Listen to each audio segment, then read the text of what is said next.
The old man was $4 short. That's all it took. $4 standing between Walter Pierce and a bag of groceries on the coldest morning Montana had seen in a decade. Nobody moved to help him. They just stared. But Shadow, a 70-pound German shepherd with eyes that had seen things most humans pray they never will, didn't stare. He moved. And what that dog sensed in that moment wasn't hunger or embarrassment or the ordinary sadness of an old man counting quarters. It was something darker, something with teeth, something waiting outside in the parking lot. If stories like this hit different for you, the kind that remind you what it means to actually see someone, hit subscribe. Drop your city in the comments. Let me know how far this story travels. And stay with me until the end. You won't want to miss what's coming. Montana. January, 6:47 a.m. The sky was the color of old iron. Not gray, something meaner than gray. The kind of sky that presses down on a town like a lid on a jar, sealing everything cold and dark inside. The temperature had bottomed out at 11 degrees overnight and hadn't bothered climbing. Frost crawled up the gas station windows across the highway. The few cars moving through Harlan, Montana moved slowly, like the cold had gotten into their engines too. Ethan Cole had been awake since 4. Not because of an alarm. He didn't use alarms anymore. His body had its own internal clock, hammered in by years of pre-dawn stand-tos, and no amount of separation from the army had managed to break it. He would simply open his eyes in the dark, lie still for exactly 30 seconds the way his old squad leader had taught him. Assess your environment before you move, always. And then swing his legs over the side of the bed. Same as every morning. Same as it had been for 7 years. He lived in a rented house on the eastern edge of Harlan, a single-story place with a wood stove that worked better than the furnace and a back porch that looked out over 40 miles of nothing. He'd chosen it deliberately. The distance. The quiet. The way you could see trouble coming from a long way off and have time to decide what to do about it. Shadow ate first. Always. Ethan opened a can of food, set the bowl down without ceremony, and stood at the kitchen window while the dog ate. He drank black coffee from a mug that said Fort Benning, 1998, a joke gift from someone he hadn't spoken to in 3 years. He watched the darkness outside slowly turn from black to purple to the flat gray of morning, and he thought about nothing in particular, which was something he'd worked very hard to learn how to do. By 6:30, they were moving. Shadow walked beside him, not ahead, not behind, beside at Ethan's left hip, matching his pace exactly. They'd been walking like that for 6 years, since the day Ethan had picked him up from a rescue organization outside Bozeman. The dog had been used in a training program for veterans transitioning back to civilian life, and something about the way Shadow had looked at him during that first meeting, steady, no agenda, no performance, had made Ethan reach for his wallet before he'd even consciously decided to. The market was called Gorman's. It sat on the main road through Harlan, squeezed between a hardware store that was always open and a diner that was usually closed. It was the kind of store that carried everything in modest quantities. 2 brands of everything, 1 shelf per category, a cooler that hummed loud enough to hear from the parking lot. Ethan went there twice a week for the same things: coffee, eggs, bread, the occasional piece of fish. The owner, a heavy-set woman named Darla, knew his name and knew enough not to try to make conversation before 8. He pushed the door open at 6:47. The bell above the frame rang once. Warm air hit him. Not comfortable warm, but the artificial warmth of a space heater working too hard, slightly stale, smelling of old wood and packaged food. The lights inside were the yellow-white of fluorescent bulbs, casting everything in that particular flatness that makes people look tired regardless of how they actually feel. There were 4 other customers. A young mother with a kid strapped into a cart, moving fast, efficient, clearly on her way somewhere. 2 men in work jackets at the back near the coffee machine, talking low. And at the register, an old man. Ethan registered him the way he registered everything. Automatically, without obvious attention, the way years of tactical training make the brain process a room like a camera taking a picture. Male, elderly. 70s, maybe older. Medium height, though age had taken an inch or 2. Wearing a canvas jacket that had been good once but wasn't anymore. The collar frayed, the zipper pull replaced with a twist of wire. His hands were the hands of someone who'd spent decades doing physical work. thick at the knuckles, scarred across the backs, the kind of hands that told their own story. He was counting coins, not quickly, not casually.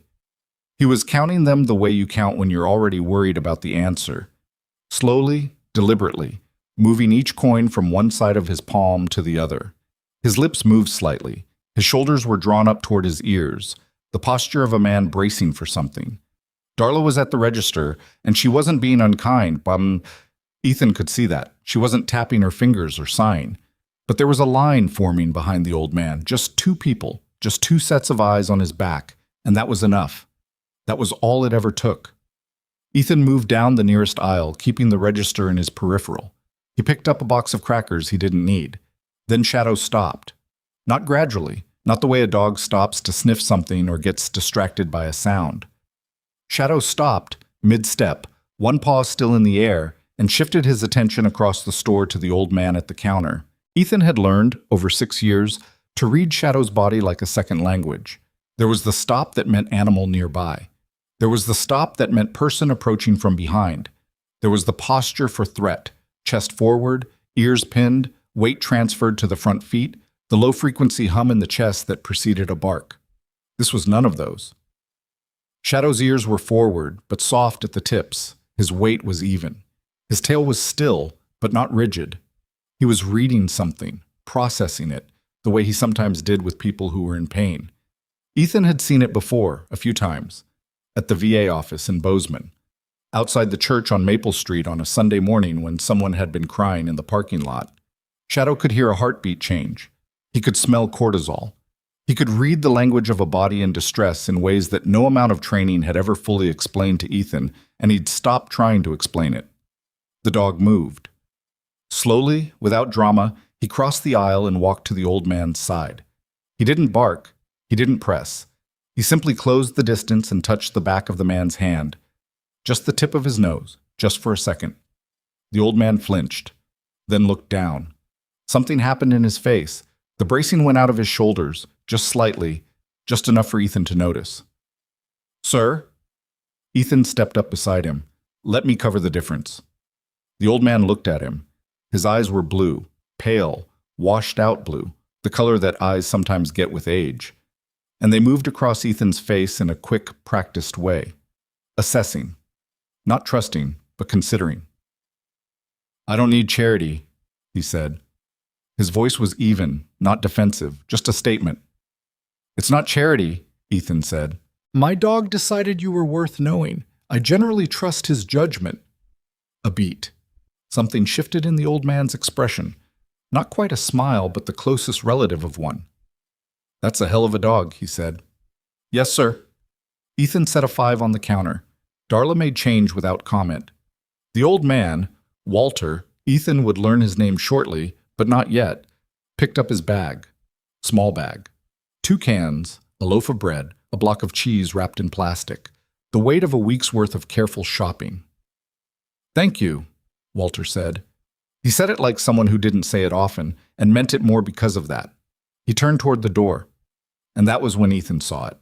It happened in the space of half a second. Walter's eyes went to the window that looked out onto the parking lot, and something crossed his face.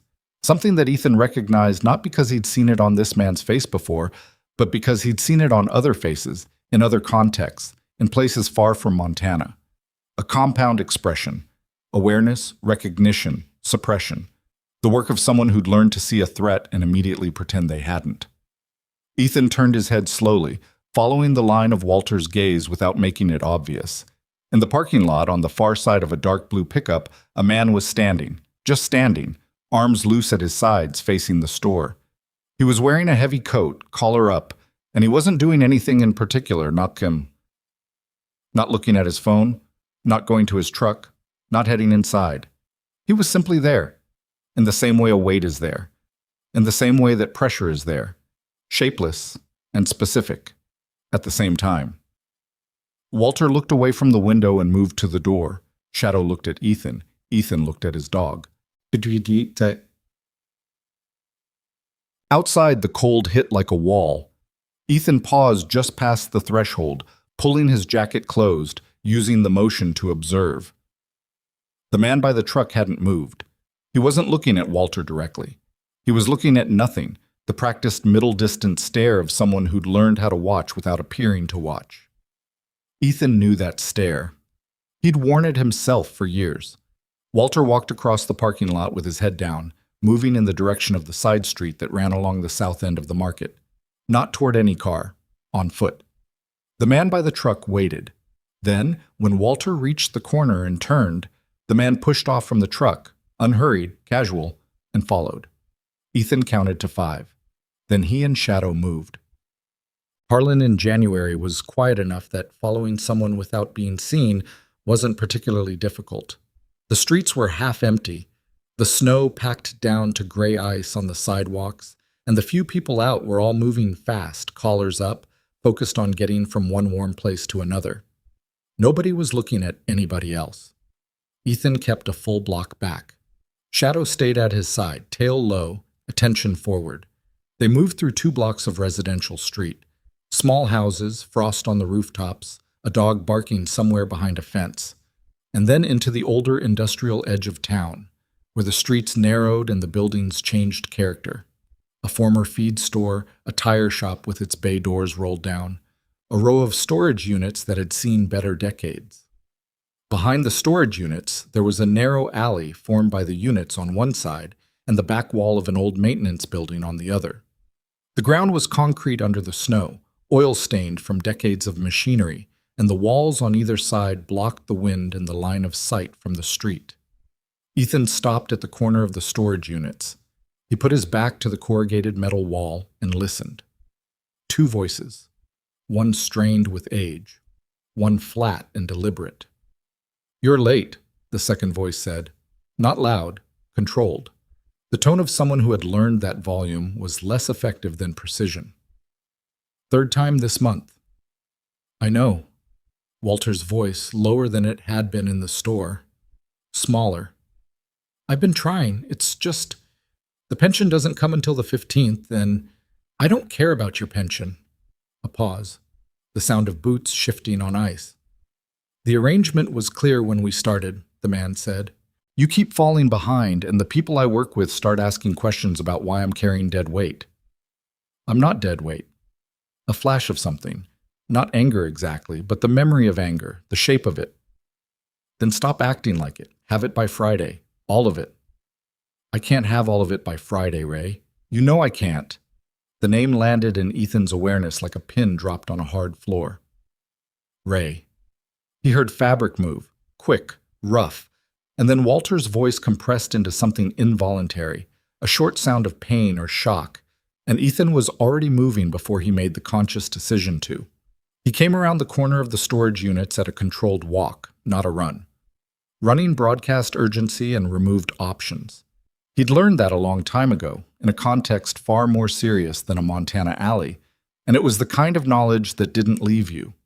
Walter was against the wall of the maintenance building, the back of his jacket bunched in the other man's fist. Ray was close to him. Too close. The way people get close when they want to demonstrate that your personal space belongs to them now. He was roughly Ethan's age, maybe a few years older, with a face that was ordinary in every way except for the eyes, which had the flat, patient quality of someone who'd run this particular playbook many times and hadn't been interrupted yet. He was being interrupted now. Ray looked at Ethan. His expression didn't change much, but something behind his eyes recalculated. "This is a private conversation," he said. "Doesn't look private from here." Ethan stopped 6 feet away.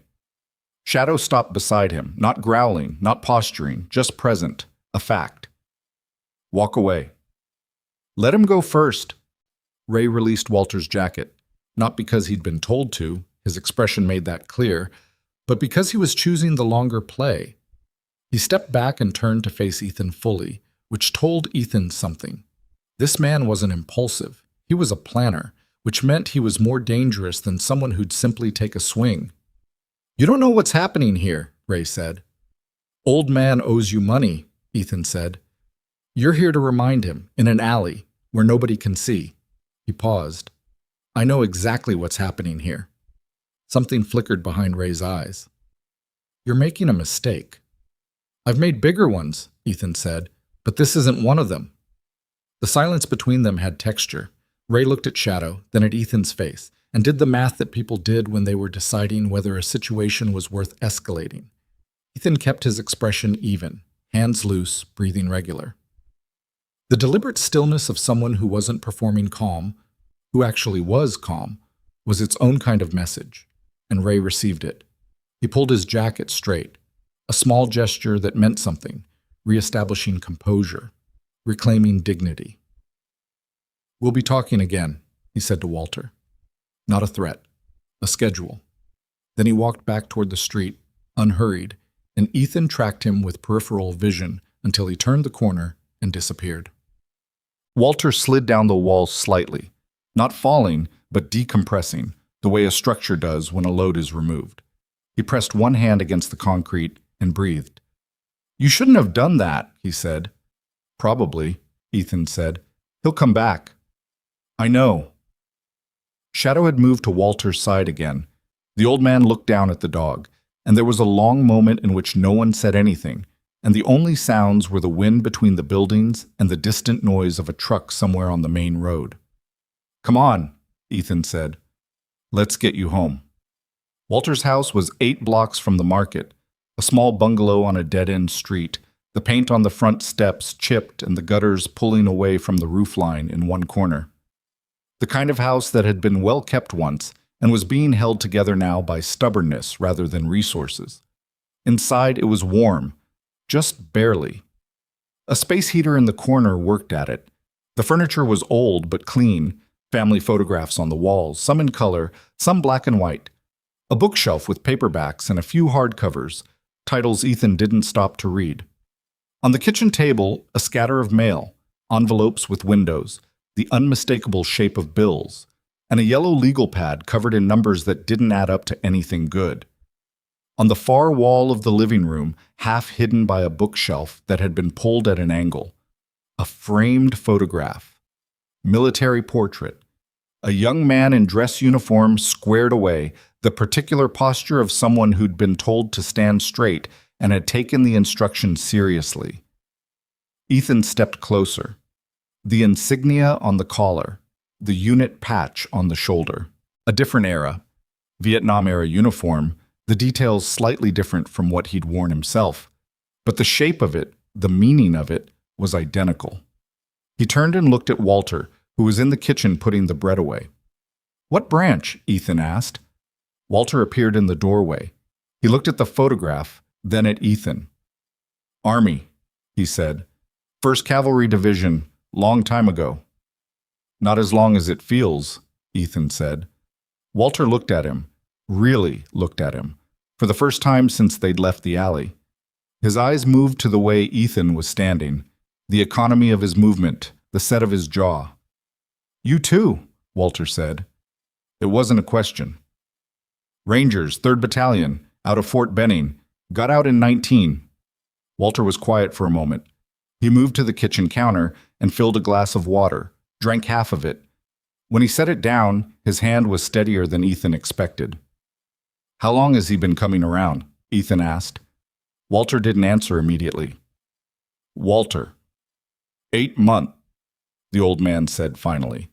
The words came out like something he'd been holding in a clenched fist. "Started small. He said he knew people at the VA who could push my paperwork through faster. Get me benefits I was entitled to. Said it just required a processing fee." He stopped. He turned the glass on the counter with one finger. "I know how that sounds." "It sounds like something that happens to people," Ethan said. "Not stupid people. People."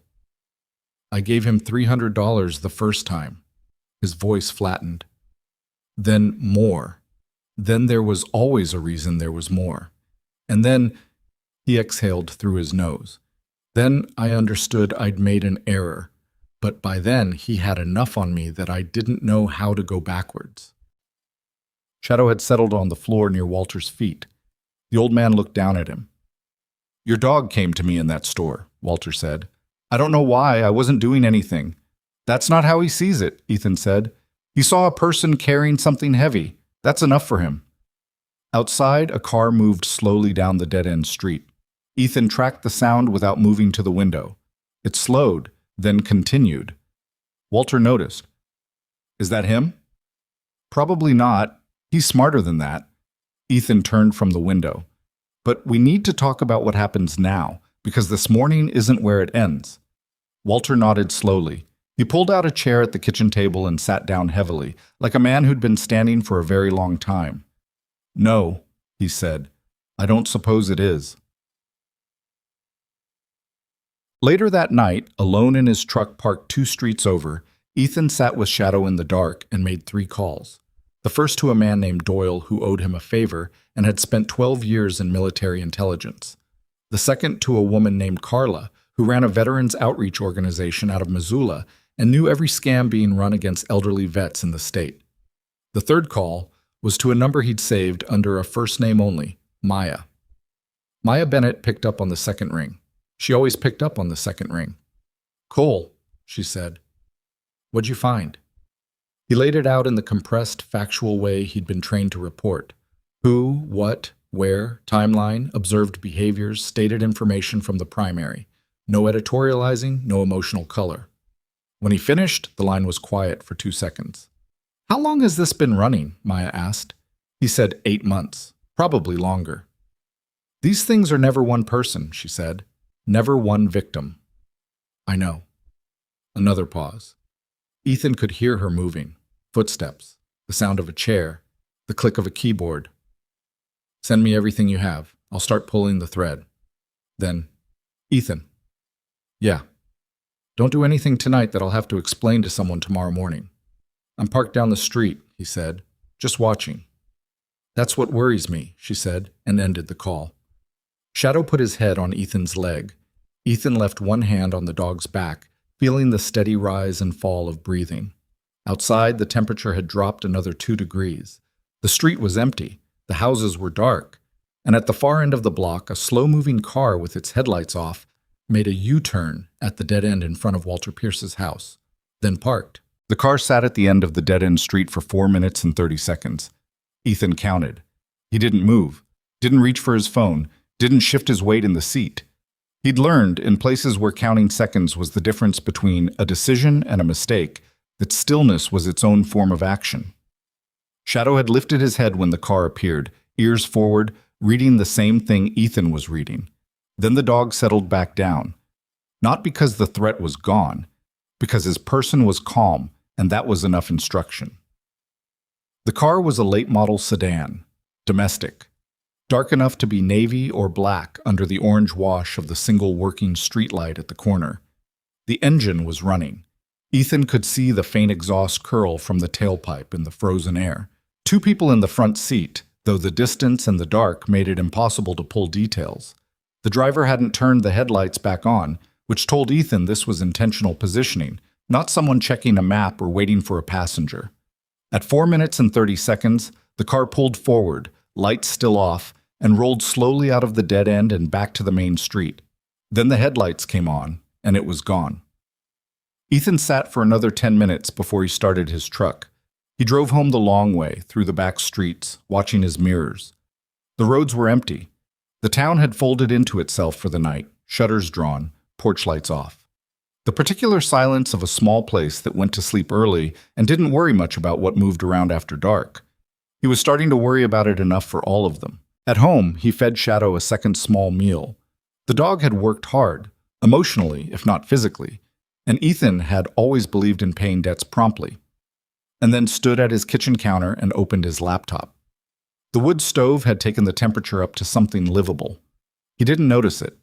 His attention was on the screen. He spent an hour building what his old company commander used to call a picture. Not conclusions, pictures. What you could see, what you could infer, what you didn't know yet and needed to.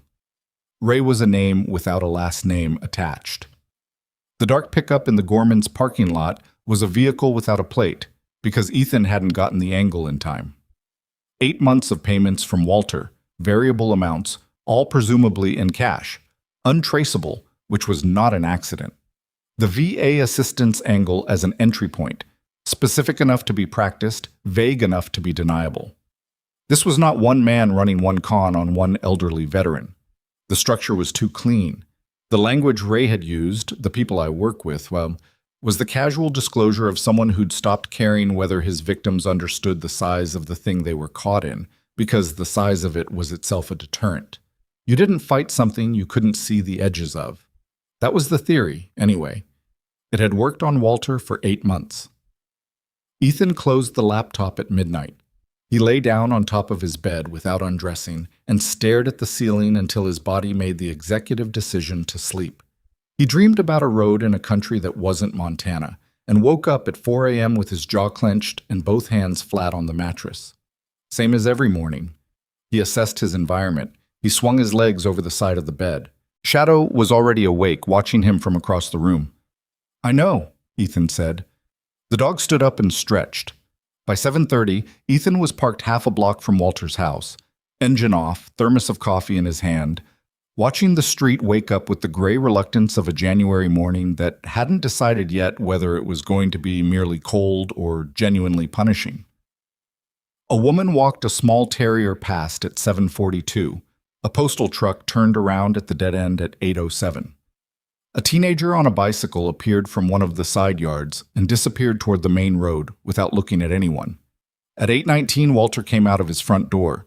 He was dressed in the same canvas jacket, a wool hat pulled down over his ears, moving with the careful deliberateness of a man whose joints had strong opinions about the cold. He stood on his porch for a moment and looked up and down the street in a way that appeared casual and was anything but.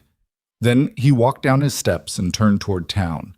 Ethan gave him a block and followed on foot, leaving Shadow in the truck with the window cracked. Walter's route was simple. Main Street, past the diner, past the hardware store, into the small parking lot of the Harlan Community Center, a low brick building that served as the intersection point between every civic activity the town managed to sustain. Ethan knew the building.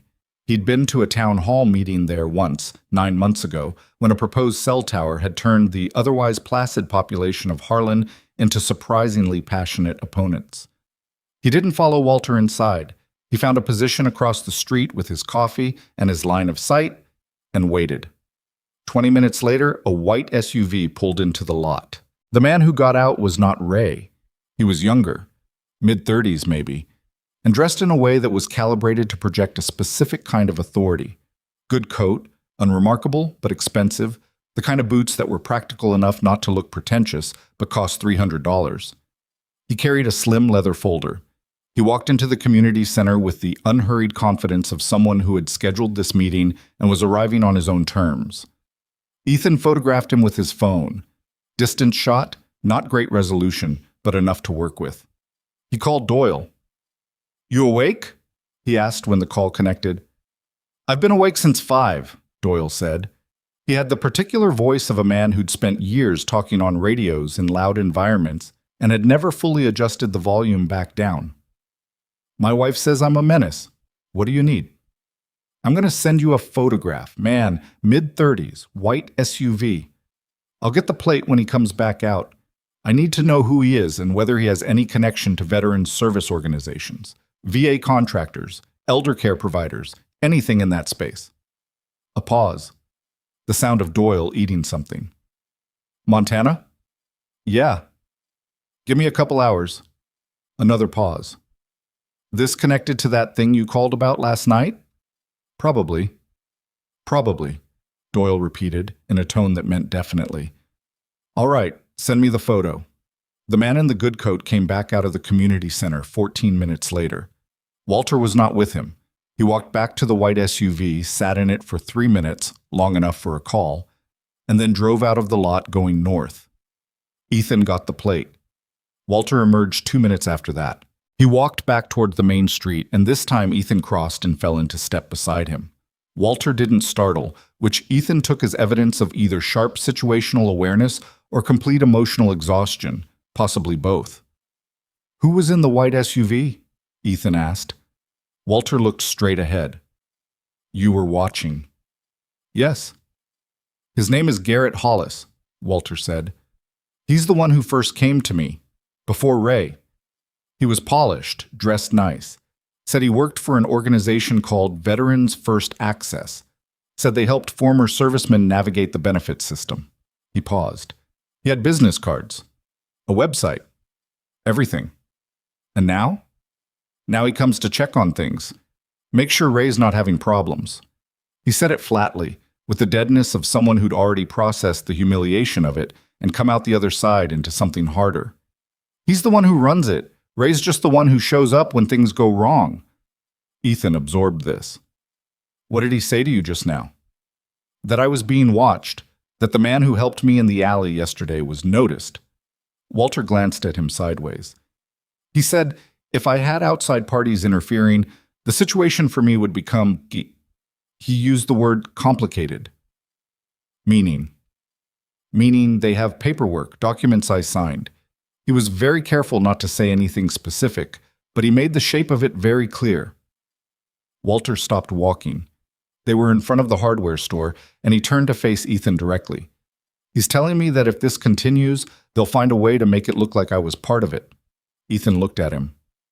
Were you? Part of it, in any way that could be used? The old man held his gaze. No, but I signed things I didn't read carefully enough. I gave them access to account information as part of the supposed application process. He pressed his jaw tight. I was foolish. You were targeted, Ethan said. There's a difference. That distinction doesn't do much for me if they use those documents.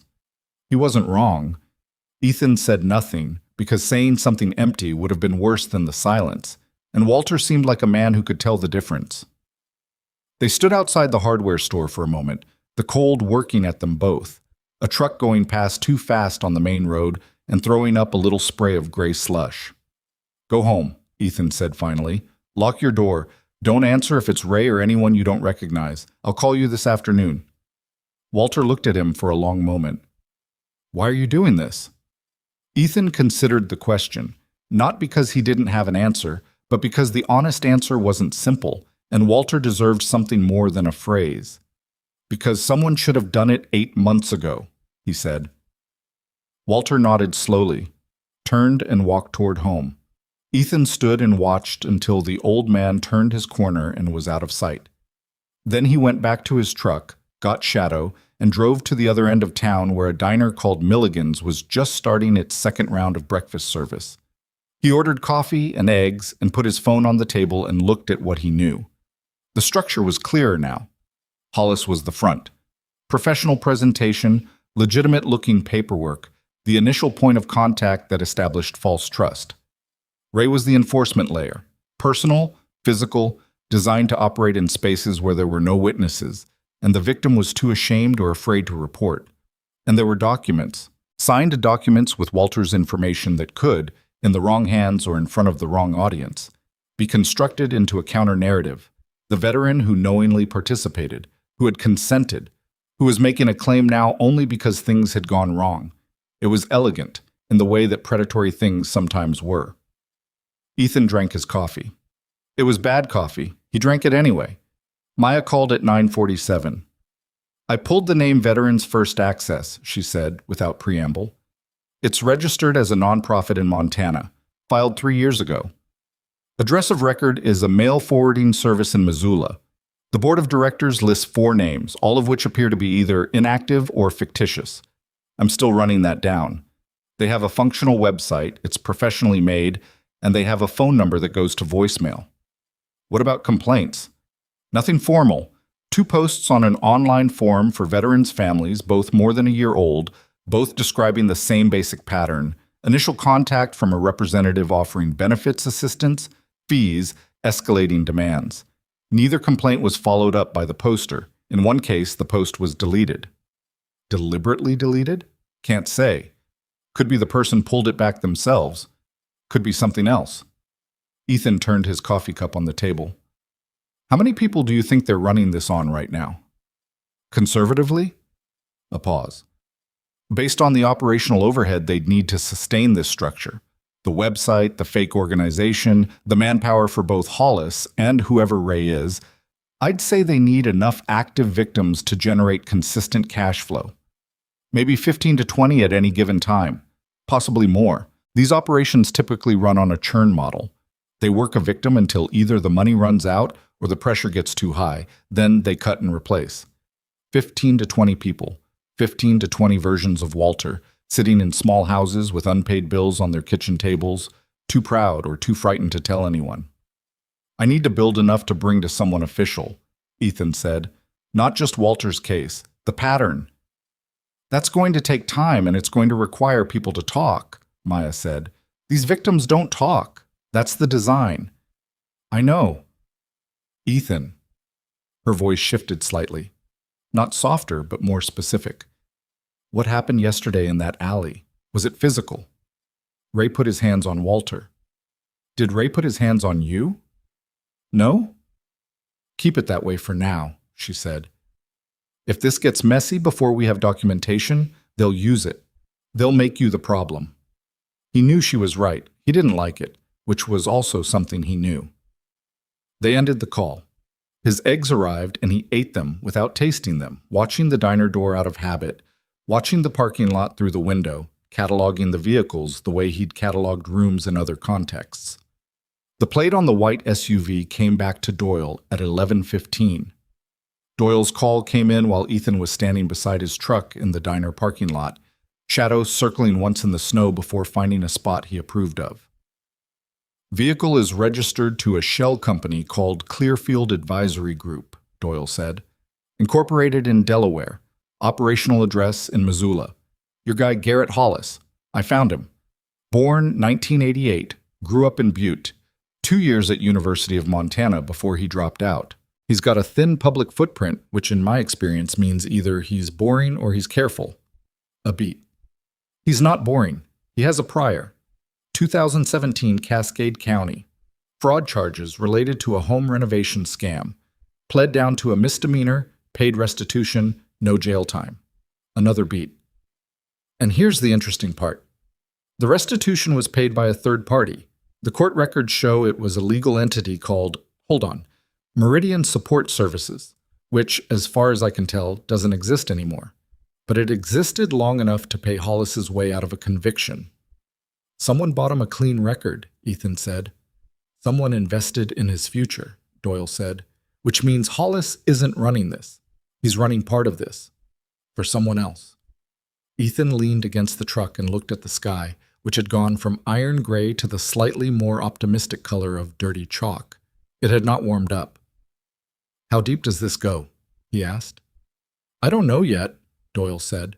But, Cole, the fact that someone spent money to keep Hollis's record clean means they valued him enough to protect the investment. That's not a two-man operation. After the call, Ethan sat in the truck for a while with Shadow's head on his knee, turning the pieces in his mind. He'd spent years in environments where the ability to construct a clear operational picture from incomplete information was the difference between a mission and a disaster. The discipline of it, resist the urge to fill in gaps with assumptions, hold uncertainty as data rather than a problem to be solved, was one of the things that had transferred cleanly from military to civilian life. What he had, a structured fraud operation targeting elderly veterans, running for at least 3 years, with at least 2 operational layers and backing from an unknown higher level. Documentary cover built in to neutralize victims who tried to resist. Physical intimidation handled by Ray. Professional presentation and recruitment handled by Hollis, a car that had sat outside Walter's house last night with its lights off. What he didn't have, the top, the money, the names. What he needed, someone else to talk. He drove to the Harlan Library, not because he needed a library, but because it was the kind of place where people who needed to go somewhere quiet without explanation went, and he wanted to think without being in his truck or his house. The librarian, a middle-aged man named Carl, who wore the same cardigan every day in varying levels of pill, nodded when Ethan came in and pointed at the corner table near the window, where Shadow was allowed to lie under the table because the library's dog policy had been written with Carl's own golden retriever in mind. Ethan spent 2 hours on one of the library's computers, working through the Montana Nonprofit Registry, cross-referencing the names on the veterans' first access filing with property records, business registrations, court records. He found nothing that went anywhere useful. Whoever had set this up had done it carefully. The paper structure was designed to be a wall of nothing, each entity pointing to another entity that pointed somewhere else. You couldn't follow it without resources he didn't have sitting in a public library in Harlan, Montana. But he found something else.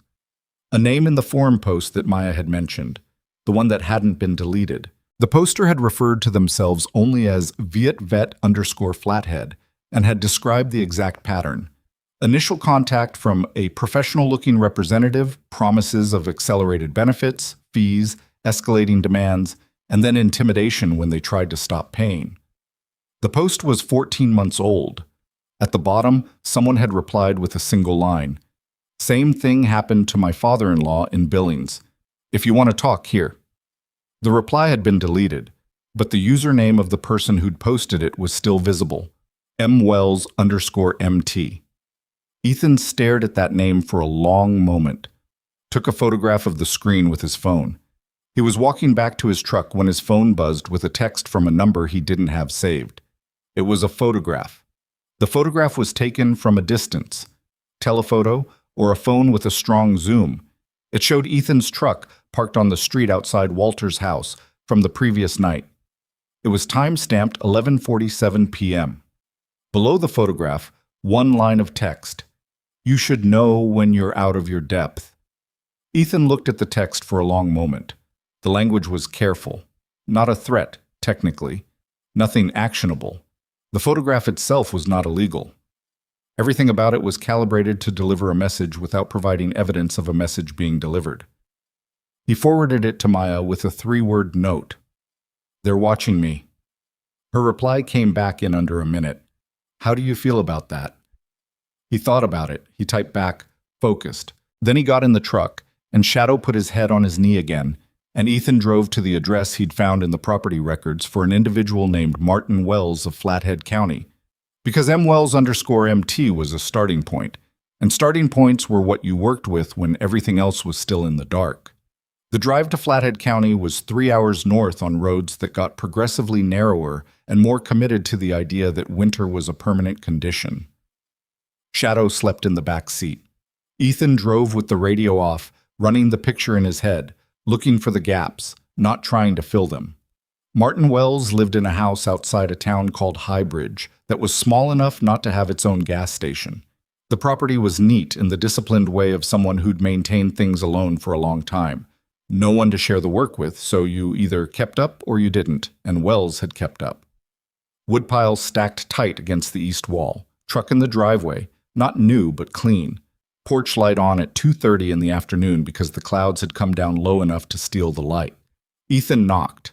The man who answered was in his 60s, heavy-set, with a white beard and the particular expression of someone who had answered the door expecting someone specific and found a stranger instead. Martin Wells? Ethan said. Depends who's asking. My name is Ethan Cole. I found a post online. You replied to it about 14 months ago, about a fraud operation targeting veterans in Montana. Wells studied him. His hand was on the doorframe in a position that would allow him to close it very quickly. That post is gone, Wells said. The reply is, the username isn't. Ethan held his phone up, screen facing Wells, the library screenshot. Wells looked at it. Something moved in his face. Not hostility, but the recognition of a thing he'd been trying to forget. I don't know what you expect me to do about it, Wells said. Talk to me, Ethan said. That's all. I have a man in Harlan who's been running the same pattern for 8 months. I'm trying to build something real. I need more than one person. Wells's jaw worked. He looked past Ethan at the truck, at Shadow watching from the window. Army? Wells asked. Rangers. A long pause. The porch light flickered once in the cold. You better come in, Wells said. Inside, Wells's house had the particular quality of a place that had once held more people and now held only one. Furniture arranged for a larger family, photographs that included a woman and 2 children who weren't there anymore, a dining table with one placemat centered in front of one chair. He made coffee without asking and set it down on the table between them without ceremony, and Ethan liked him for that. My father-in-law was Gordon Mercer, Wells said. 81 years old, Korean War vet, lived alone outside Polson after my wife's mother passed. He wrapped both hands around his mug. They got to him about 2.5 years ago. Same story. Someone from an organization, benefits assistance, fees. By the time we found out, they'd taken over $40,000 from him. $40,000. From an 81-year-old man. What happened when you tried to report it? Ethan asked. Local sheriff said it was a civil matter without a formal complaint from Gordon. Gordon wouldn't file one. Wells's voice went flat. He was ashamed. He said he'd rather lose the money than have people know he'd been foolish enough to give it. So nothing happened. Gordon died 4 months later. Wells looked at his coffee. His doctor said it was his heart, and it was. But the stress of it. He'd lost his savings.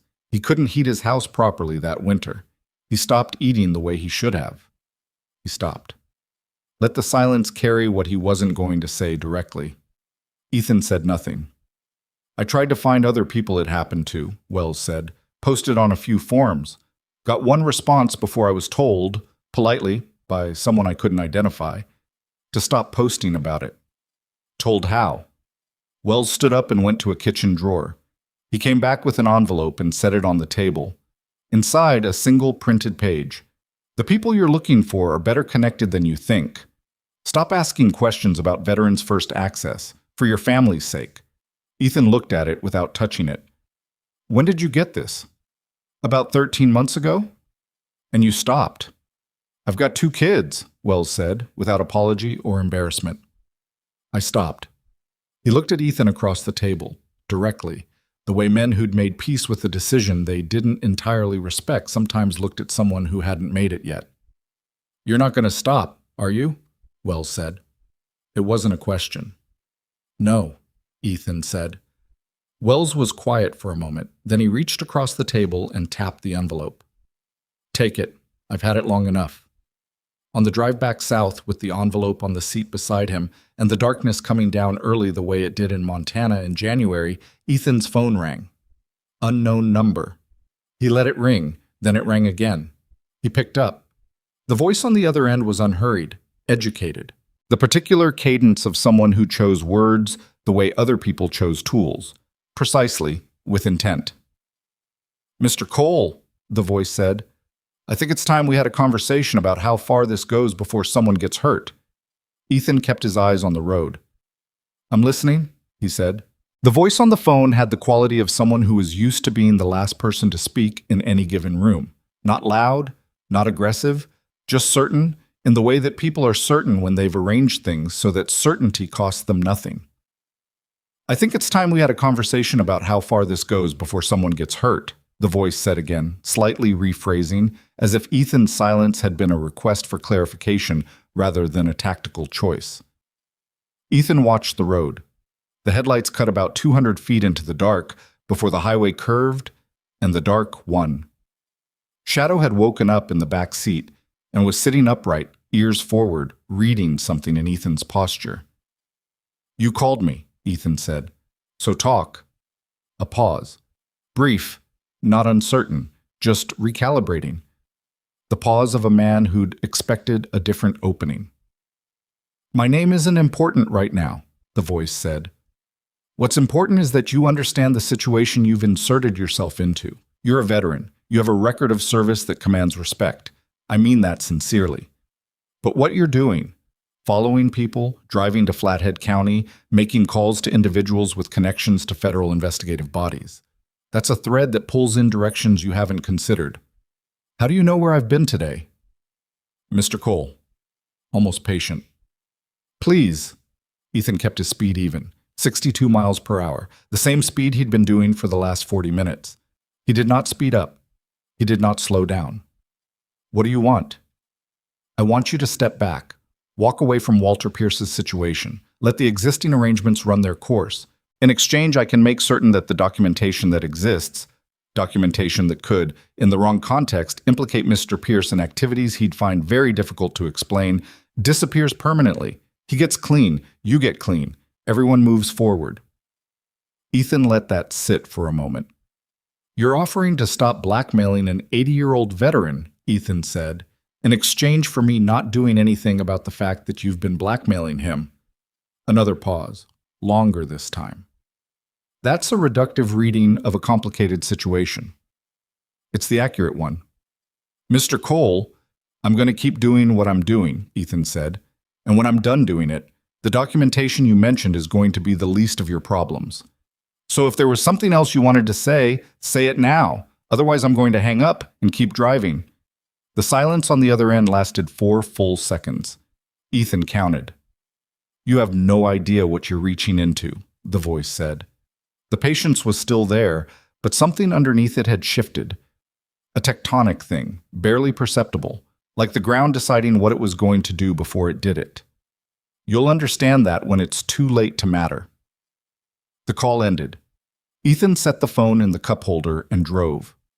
Shadow made a sound, not quite a whine, not quite a bark, something between them that Ethan had learned to translate as the dog's version of, I don't like this.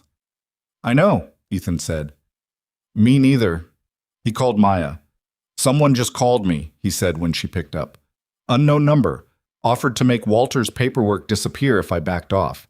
Knew I'd been to Flathead County. They're tracking your vehicle. Or my phone, or both. Can you get a second phone? Already planning on it. He thought for a moment. Maya, how long before you can get someone from the state AG's office involved? Depends on what I bring them. Right now I have a pattern, some forum posts, a dead man's story from his son-in-law, and an anonymous threat letter. That's not enough. They need a documented victim willing to give a formal statement, financial records showing the money movement, and ideally a wire or something recorded. Walter won't give a statement yet. He's still scared. Then we need another victim who will. A pause. What about the son-in-law? Wells, he might. Ethan considered it. He's angry enough, but they sent him a letter. He's got kids. Everyone's got something, Maya said. That's the design. He could hear her moving around on the other end. The sounds of a person who worked at odd hours in spaces that were half office, half something else. Maya Bennett had spent 12 years as a financial crimes investigator for the state before going independent, and she operated with the particular energy of someone who'd seen enough to be perpetually furious and had learned to use that fury as fuel rather than noise. She was 44, precise, and had a low tolerance for people who underestimated her, which she'd once told Ethan was professionally inconvenient and personally useful. The call you got, she said. Voice? Male? Educated? Controlled? Yes. Not Ray, not Hollis. No, someone above them. The person who paid Hollis's fine in 2017. Not a question. That'd be my read. Okay. He heard her exhale. Okay, get the second phone. Don't go back to Walter's Street tonight. They'll have someone on it. I'm going to make 2 calls in the morning and see if I can get this in front of a federal contact I trust. In the meantime, stay low and don't do anything that gives them a reason to escalate. Understood. He was 20 minutes from Harlan when he stopped at a gas station, bought a prepaid phone, and transferred Maya's number and Doyle's number into it by memory. He left his primary phone in the truck. He paid cash for gas and drove the last stretch home with Shadow riding shotgun in the front seat for once, warm against his right arm, which was either the dog's version of comfort offered or comfort sought, and Ethan had long since stopped trying to determine which. He didn't sleep much. By morning, 3 things had changed. The first, his regular phone, which he'd left on the kitchen counter, had received 2 text messages at 3:14 and 4:02 a.m., both from different unknown numbers. The first was a photograph of his house, taken from the road, timestamp visible, lights in his windows showing he'd been awake. The second was a single line, last chance to think clearly.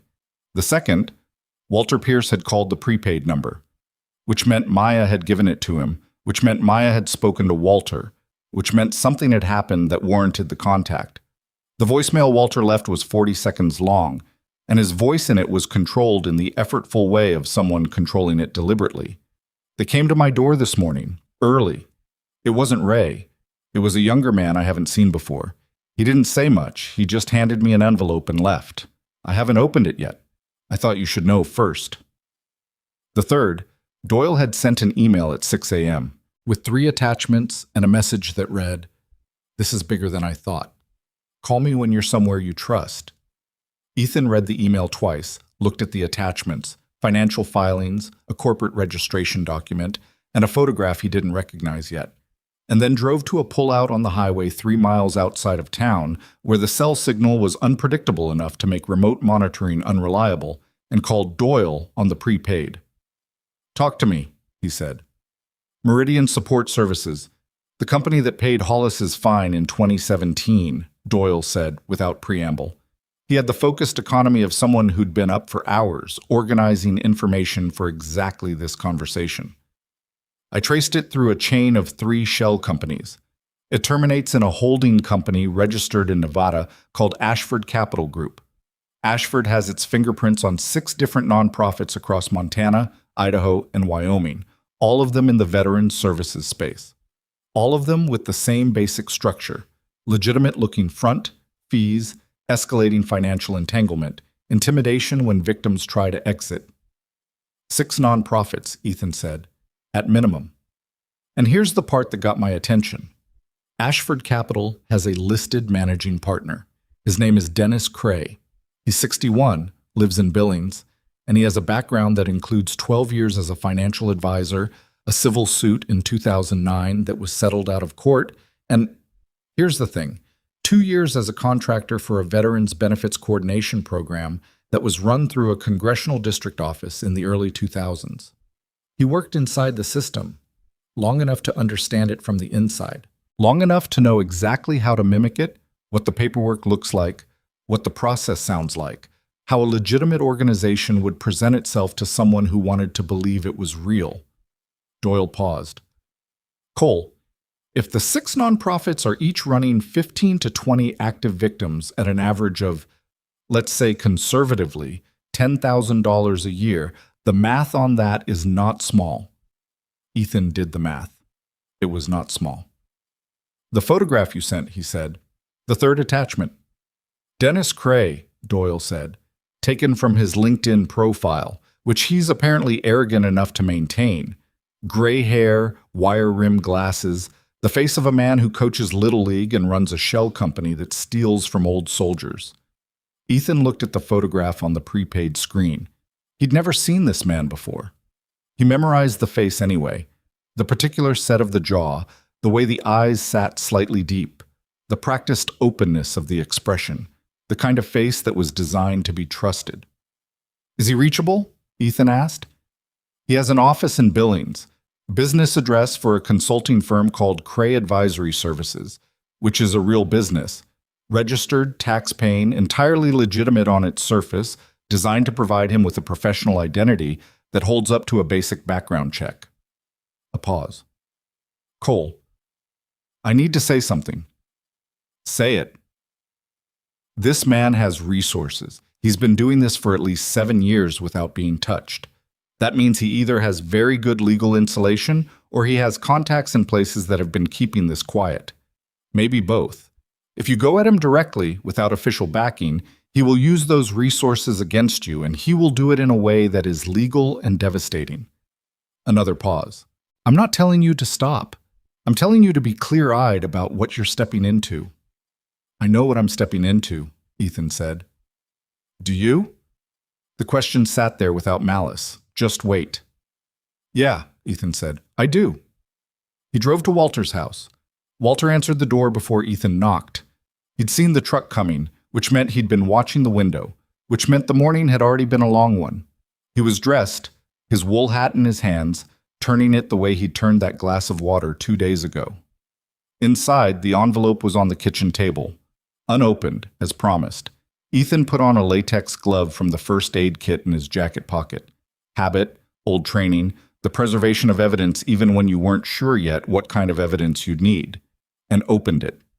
Inside, 2 pages.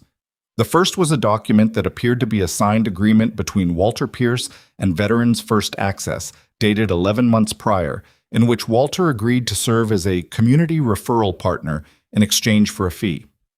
The language was carefully constructed, ambiguous enough to be read as consent to recruit other veterans into the same scheme. The second page was a list of names, 7 names with addresses, all in Harlan and the surrounding county. Next to each name, a dollar amount. Ethan looked at the list for a long time. Walter, reading his face. "What does it mean?" It means they're telling you they have more than just your paperwork, Ethan said. They're showing you they have records that make it look like you brought other people in. He set the page down carefully. These 7 names. Do you know any of them? Walter looked at the list. His face went through something complicated. 3 of them. Tom Adsell, he's tall. He lives 2 streets over. He's 83. Eleanor Vance, she's a widow. She's been struggling since her husband passed. And Bill Kramer, he's at the Pines, the assisted living facility on Route 9.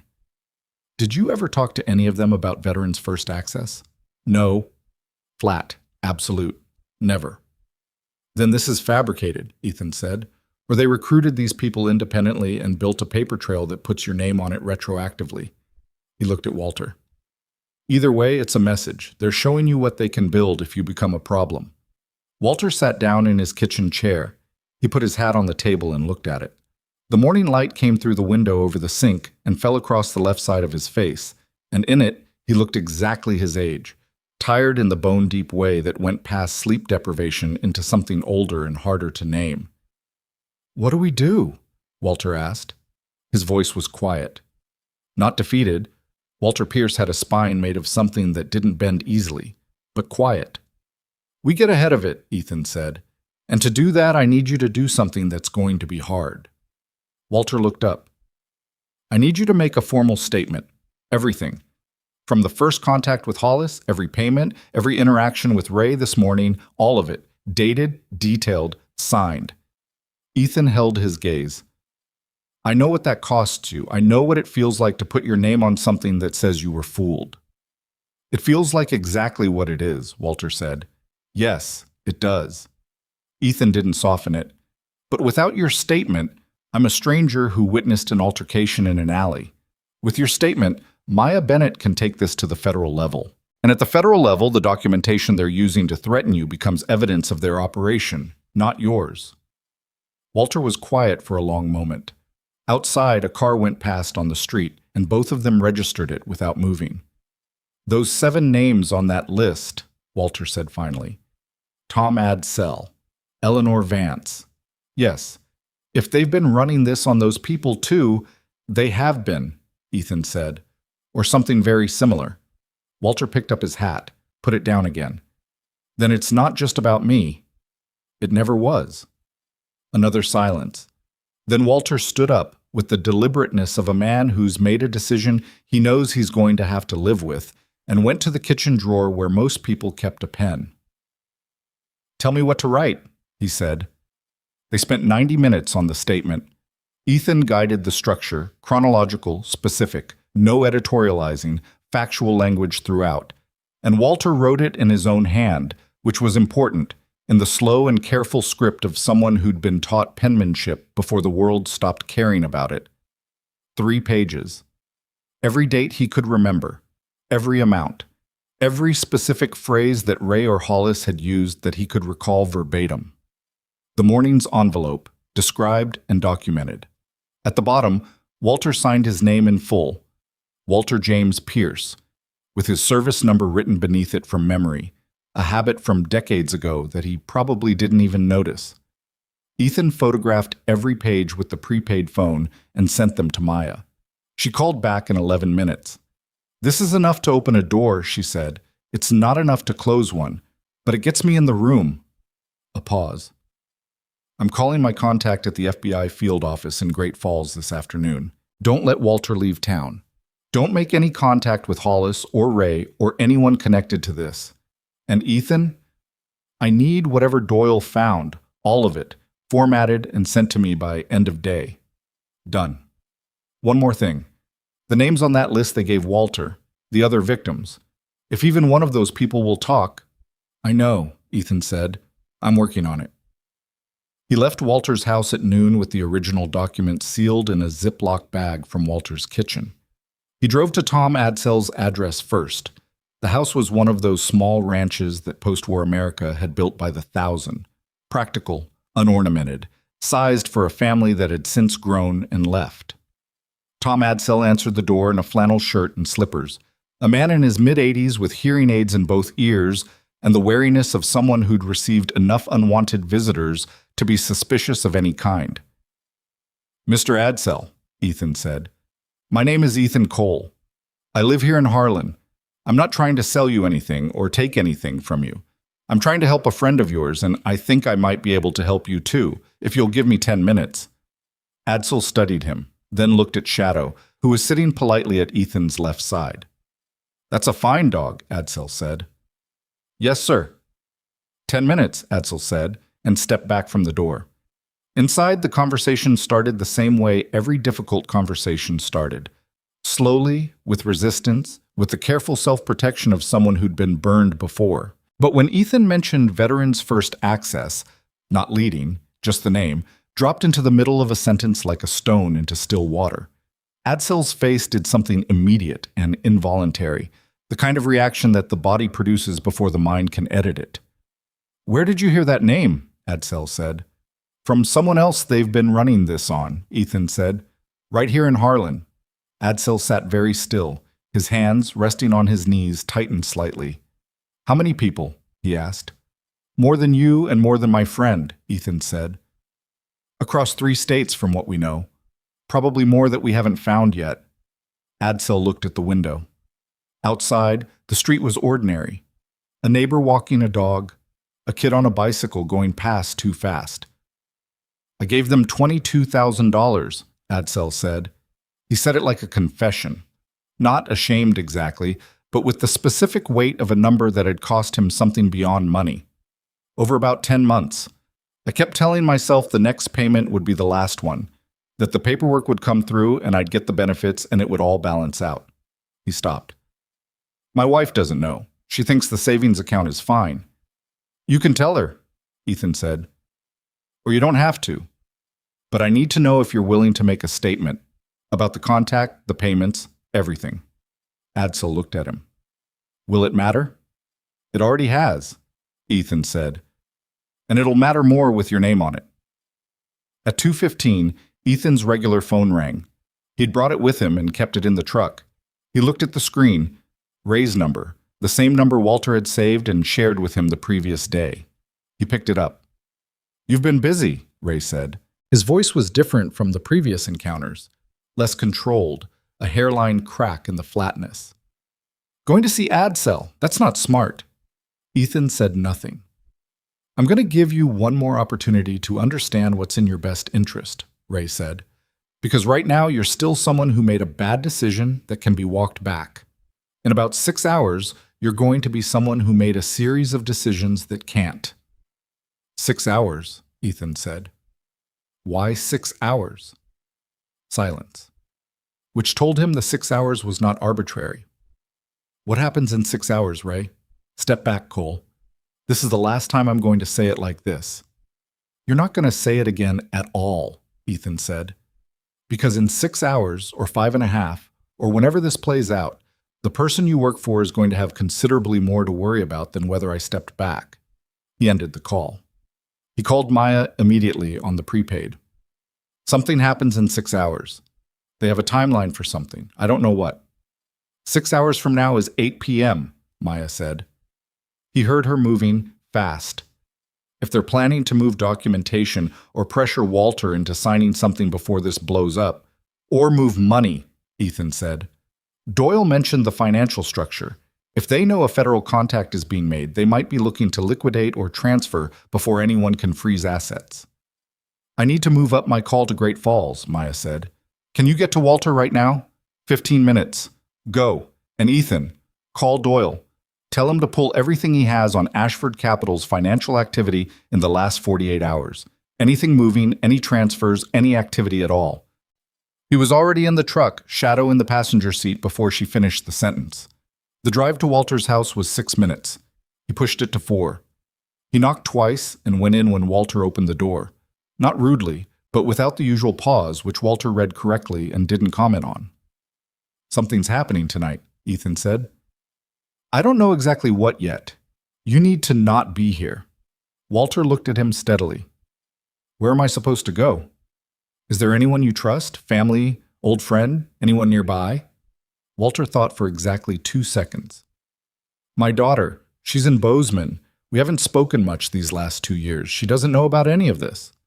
Call her. Tell her you need to visit. Tell her it's important. You can explain the rest later. Ethan looked around the room. Pack what you need for 2 or 3 days. We're leaving in 20 minutes. Walter didn't argue. He went to his bedroom and Ethan heard the careful sounds of a methodical man packing a bag. Drawers opened and closed, the zip of a duffel, the deliberate movements of someone who'd once been trained to be ready to move on short notice and hadn't entirely forgotten how. Ethan stood in the living room and looked at the military photograph on the wall. The young man in the dress uniform, standing straight, the particular posture of someone who'd been told to stand straight and had taken the instructions seriously. He thought about the 40 years between that photograph and the man now packing a bag in the next room, the distance between them and also the line connecting them, unbroken. He called Doyle, passed the instructions. Doyle said, "On it," and hung up. He called Maya. "Walter's moving. I'm taking him to a location outside Harlan. He'll be out of reach by 6. Good. My Great Falls contact is calling me back in 30 minutes. If he can move tonight, we might be able to time this. And if he can't? Then we improvise," Maya said, "which I assume you're comfortable with." "More comfortable than I'd like to be," Ethan said. Walter came out of the bedroom with a canvas duffel and his wool hat and his coat, and he stood in the doorway of his living room and looked at it. The photographs, the bookshelf, the kitchen table with its scatter of mail, the way a person looks at a place they're not sure they'll see the same way again. Shadow went to him, pressed his nose against the back of Walter's hand, exactly as he had in the grocery store 2 days ago. Walter looked down at the dog. "Still watching out for me," he said. "That's his job," Ethan said. "Let's move." They were 3 miles out of Harlan on the highway south when Ethan's prepaid phone buzzed with a message from Maya. Federal contact confirmed. Moving tonight. They need someone inside Hollis's operation who can place the call that triggers the financial review. We have the technical support. We just need the call to come from a number they trust. Ethan read the message. Read it again. A number they trust. He looked in the rearview mirror. The highway behind them was empty, just the dark and the cold and the distance that Montana put between things. He knew what the message meant. He knew what it was going to require. He put the phone down and drove. Walter was looking at the road ahead, his duffel on his lap, his hands folded over it. "You're quiet," Walter said. "Thinking," Ethan said. "About what?" A long moment, the headlights pushing into the dark. "About what it costs," Ethan said, "to finish something right." Walter nodded slowly. He understood that kind of calculation. He'd made it himself once in a different country, a different decade, a different uniform. The particular arithmetic of deciding that the thing in front of you mattered more than the risk behind it. "It usually costs more than you expect," Walter said. "Yeah," Ethan said. "It usually does." At the Bozeman city limits, Walter's daughter was already waiting in her driveway. A woman in her 50s, arms crossed against the cold, the expression on her face the layered thing of someone who was worried and relieved and not yet ready to let the relief show. She watched Ethan's truck pull up and she watched her father get out slowly, and then she came down the driveway and took his arm and didn't say anything, just held it. Ethan stayed in the truck. Shadow watched through the window. Walter turned back before going inside. He looked at Ethan across the top of the truck, through the open window, and there was a moment between them that didn't require language, the specific recognition between people who have seen each other at the edge of something and know it. "Go do what you need to do," Walter said. Ethan nodded. He put the truck in reverse. On the highway heading back north toward Harlan, with the clock in his head reading somewhere past 4 p.m. and the 6-hour window closing steadily, Ethan picked up the prepaid phone and called Maya back. "Tell your federal contact I can make the call," he said. "But I'm going to need 30 minutes with Doyle first, and I'm going to need to know exactly what we're triggering and what happens the second after I do. Ethan, and I need to know there's someone who can move on Ray tonight. Not tomorrow. Tonight. Because if this goes the way I think it goes, Ray is going to be the first one to cut and run, and he's the one with direct contact to every victim they're currently running." A pause on Maya's end, then, "I'll make the calls." "One more thing," Ethan said. "What?" "That voice on the phone last night, the one who said his name wasn't important." He watched the road.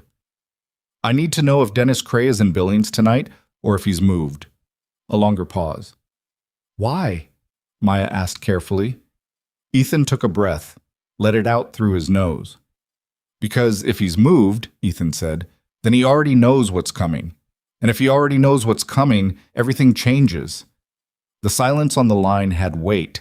Outside, the Montana highway ran straight and dark between flat white fields, and the sky above was the particular black of a rural winter night, so dense with stars it looked almost false, like a backdrop from a film about a place like this rather than the place itself. I'll find out, Maya said. The call ended. Ethan drove north into the dark, and the clock kept moving, and somewhere behind him in a house in Bozeman, an old soldier sat with his daughter for the first time in 2 years. And somewhere ahead in Harlan, a man named Ray was going to make a decision tonight that would determine how the rest of this went. And in the truck, one hand on the wheel and one resting on Shadow's back, Ethan Cole ran the picture one more time, looking for the gap, looking for the thing he'd missed, finding it, and not liking what it meant. The thing Ethan had missed was the timeline, not the 6 hours. He'd been tracking that. What he'd missed was the direction of it. He'd assumed the 6 hours was a deadline for them, a window before the federal machinery started moving. But sitting in the truck with the stars overhead and the highway running north, he understood it differently now. The 6 hours was a window for Cray, not to pressure Walter, not to move documentation, to move himself. He called Doyle on the prepaid without slowing down. Ashford Capital, Ethan said when Doyle picked up. Any activity on the accounts in the last 12 hours? He heard Doyle pulling something up. Keyboard sounds. A short pause. 2 wire transfers, Doyle said, both initiated this morning. One to an account in Nevada, one to an account I can't trace past a correspondent bank in Arizona. Combined total, another pause. Just under $900,000. 900,000. Ethan kept his voice level. When exactly? First one at 7:42 a.m., second at 9:15. 7:42. 20 minutes before Hollis walked into the Harlan Community Center to meet Walter. He started moving money before Hollis even made contact this morning, Ethan said. He wasn't waiting to see how Walter responded. He already knew the situation was compromised. Meaning someone told him. Meaning someone told him. Ethan turned the implication over. The phone call last night. The educated voice. The careful language. Cray had called Ethan not to negotiate but to assess. To determine how much Ethan actually knew and how far along the exposure was. And based on that conversation, he'd made his decision and started moving money while Ethan was still driving home in the dark. Doyle, I need to know if Cray is still in Billings. I've been trying to run that down since Maya's message. His cell phone last pinged a tower near his office address in Billings at 6:14 this morning. After that, nothing I can find. He's gone dark. Or he's in a location without signal, which in Montana covers approximately half the state. Doyle paused. Cole, if he's running, he had a head start of 12 hours. I know. Is there anything I can do from here that helps? Ethan thought about it for 3 seconds. Pull every registered vehicle associated with Cray personally and with any of his corporate entities, all of them. Send the list to Maya. Done. A pause. And for what it's worth, the work you've built on this. The chain from Walter to Hollis to Ashford to Cray. That's clean. Whatever happens with Cray personally, the structure you've documented is solid enough to prosecute. I know, Ethan said, but prosecuting the structure while the man who built it drives away doesn't sit right with me. No, Doyle said. I imagine it doesn't. He ended the call and pushed the truck to 75 and thought about what he actually had control over in the next 4 hours. Ray was in Harlan. Ray was the piece he could reach. Maya called at 5:43. FBI Great Falls is moving, she said. They've got enough on the financial structure for an emergency asset freeze, and Walter's statement plus Adsel's corroboration. I got Adsel's statement this afternoon while you were driving. His daughter helped him write it. Gives them documented victims for a fraud complaint. They want to execute tonight. A short beat. The agent running this is named Ferris, Karen Ferris. She wants to speak with you. When? Now. I'm going to conference her in. A click. Then a different voice. controlled, professional, with a slight cadence that suggested she'd been doing this long enough that urgency no longer altered her speech patterns. "Mr. Cole," Agent Ferris said, "I'm going to be direct with you because we don't have time for the other kind. You've built something here in 48 hours that my office has been trying to approach from the outside for 8 months without sufficient traction. I want to understand how you did it, and I want to understand what you know that isn't in the documentation Maya sent me." "What specifically do you need?" "Ray. Full name, vehicle, known locations, behavioral patterns. He's the operational contact we can use to get to Hollis, and Hollis is the documented link to Ashford Capital."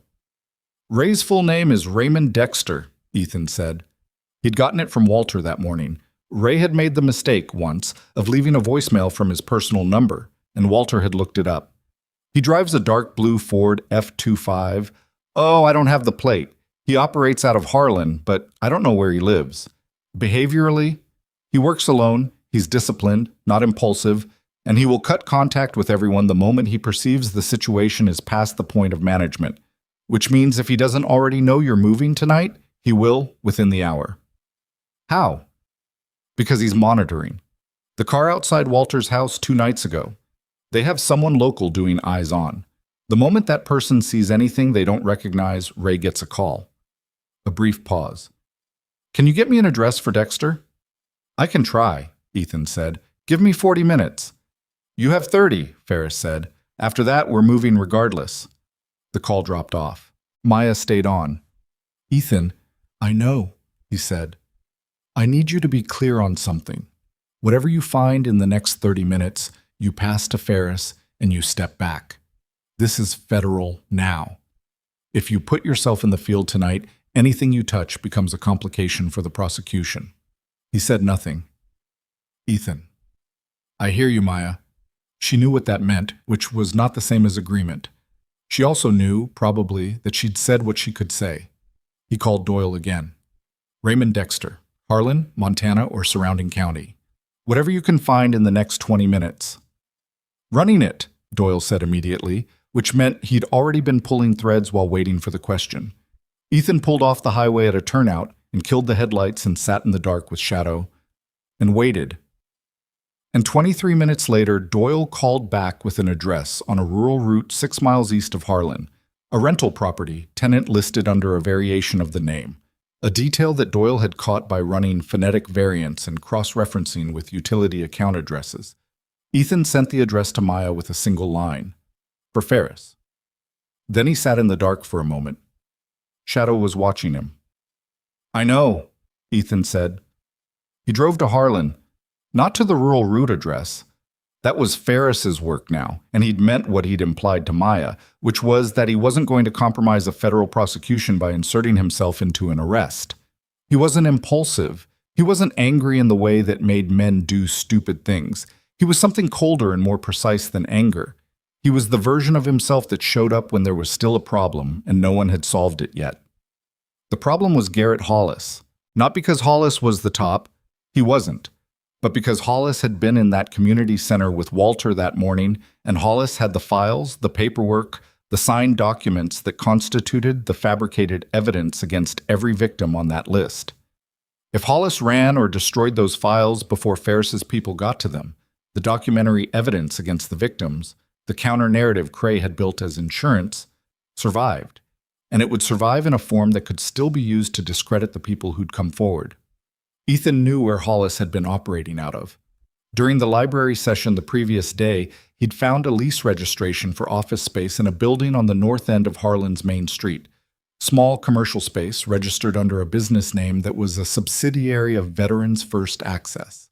It had taken 3 cross-references to find it, but it was there, public record, filed with the county. He parked 2 blocks away and walked. The building was a 2-story commercial block, older, with a ground floor insurance agency, and on the second floor, a set of office suites. At 7:15 p.m. on a January night in Harlan, the street was quiet and the building was dark on the ground floor. But on the second floor, in the third window from the left, there was light. Ethan stood across the street and looked at it. Shadow sat beside him, reading the street the way he always did, slow, methodical, ears moving independently, cataloging. There were two variables Ethan didn't have: whether Hollis was alone up there and whether he was already in the process of moving or destroying files. Either variable changed the calculation. He'd learned in situations considerably more kinetic than this that acting on incomplete information was sometimes necessary and sometimes catastrophic, and the difference between the two was usually clarity about what you were trying to achieve and what you were willing to risk to achieve it. He was trying to preserve the documentation. He was willing to risk a conversation. He went inside. The stairwell was narrow, carpeted in something industrial that had been gray once and was now a color that didn't have a name. His footsteps were quiet. Shadows were quieter.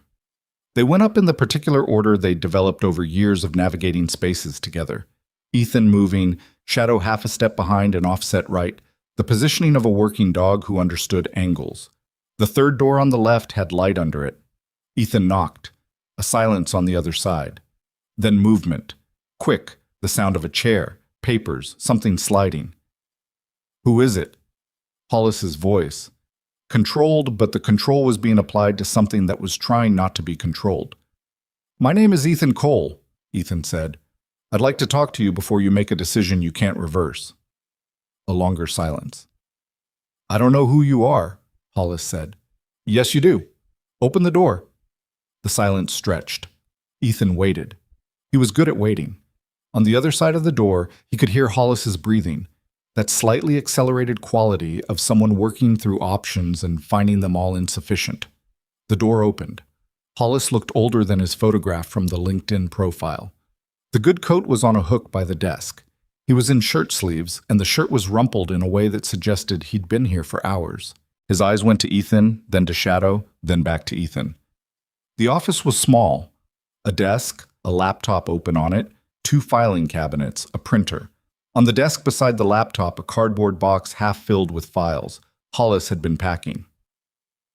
"Sit down," Ethan said. "You don't have any authority to call—" "I'm not exercising authority," Ethan said. "I'm asking you to sit down and listen to me for 5 minutes before the FBI knocks on that door. Because once they do, the window I'm offering you closes and doesn't open again." Hollis looked at him. Something in his face shifted, the professional composure giving way to something more honest and considerably less comfortable. He sat. Ethan didn't sit. He stood near the door, Shadow beside him, and looked at the filing cabinets and the box and the laptop. "The FBI is executing asset freezes on Ashford Capital tonight," Ethan said. "They have Walter Pierce's statement, Tom Adsell's statement, financial documentation showing the payment structure, and a corporate trail that goes from Veterans First Access to Meridian Support Services to Ashford Capital to Dennis Cray." He paused. "They're also picking up Raymond Dexter in the next half hour." Hollis's jaw tightened. "The documents in those cabinets," Ethan said. "The fabricated evidence, the participation agreements, the referral lists, the paperwork that was designed to implicate victims if they came forward. I need to know if there are copies outside this office." Hollis said nothing. "I'm not asking for me," Ethan said. "I'm asking because if there are copies somewhere else, and those copies survive tonight, the people your operation has been running this on remain at risk. Walter Pierce, Tom Adsell, Eleanor Vance, Bill Kramer, 7 people in Harlan alone, and however many across the other operations in Idaho and Wyoming." He held Hollis's gaze. "Those are real people.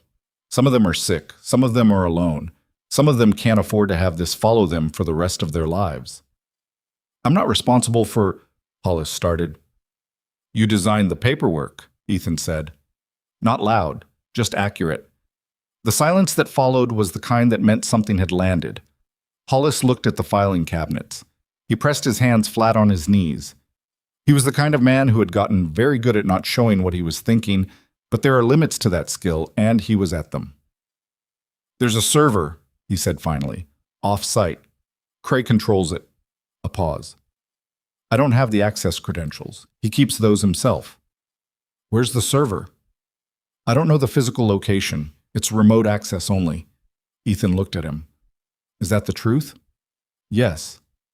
And it had the weight of something that was actually true, which was different from the weight of something being performed as true. "What about Cray?" Ethan said. "Where is he?" Hollis's eyes moved, just slightly, just a fraction of a second, before he steadied them. I don't know. Hollis. I genuinely don't know where he is right now. He stopped taking my calls at noon. That Ethan believed. The box on your desk, Ethan said. Stop packing it. Hollis looked at the box. Those files are evidence, Ethan said. If you walk out of here with them, you're not protecting yourself. You're adding obstruction to everything else. Leave them. Leave the laptop open. When Ferris's people get here, the first thing you say to them is that you want to cooperate and you want an attorney. Hollis looked at him with an expression that was equal parts resentment and relief, the compound emotion of someone being told what to do and hating that the instructions are correct. Why are you telling me this? Hollis said. Because the people you helped victimize deserve a clean prosecution, Ethan said, and a clean prosecution doesn't need you running. He left Hollis sitting in that office and went back down the stairs and out into the cold. He was half a block away when his prepaid phone buzzed with a text from Maya. Dexter in custody. 7:52 p.m. Ferris's team, clean. He stopped walking, let out a breath through his nose, shadow pressed against his leg. At 8:40 that evening, Ethan was sitting in his truck 2 blocks from Hollis's office when an unmarked sedan and 2 additional vehicles arrived at the building. He watched without getting out. Ferris's people went in, professional, quick, the kind of organized entry that came from preparation rather than urgency. The lights in the third window stayed on. 20 minutes later, Maya called. Hollis is cooperating, she said. He's given them the server information. Cray apparently used a data hosting service and Hollis knew the account name even without the credentials. Ferris's tech people are working on it. A pause. Ethan, Ferris wants to talk to you tonight. Can you get to the Harlan Sheriff's substation? Yes. She's not going to be comfortable with everything you did in the last 48 hours. I know. I'm just preparing you. Maya, I've been debriefed by people who were significantly less comfortable than an FBI agent with a solid case. A short pause. Right. He could hear her almost smiling. 30 minutes. The sheriff's substation in Harlan was a single-story building attached to the back of the county administrative office. 3 rooms and a small parking lot.